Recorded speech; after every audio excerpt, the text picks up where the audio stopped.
Don't make this mistake in Russian. Don't say в Америка, в Россия, в Китай. If you want to respond to the question где, where, for example, where do you live, где ты живешь, use prepositional case. How do we do it? It's so easy. So take a word, for example, America, Китай, Canada, and change the ending to «е». So, где ты живешь? Where do you live? I live in America. Я живу в Америке. В Китай?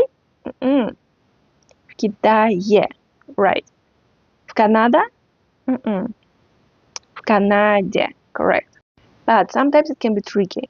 There are words that end with «ия», for example, Россия, Italia, Испания.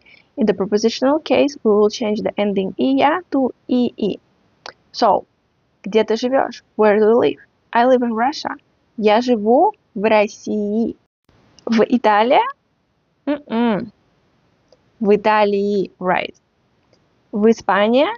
В Испании, you are right.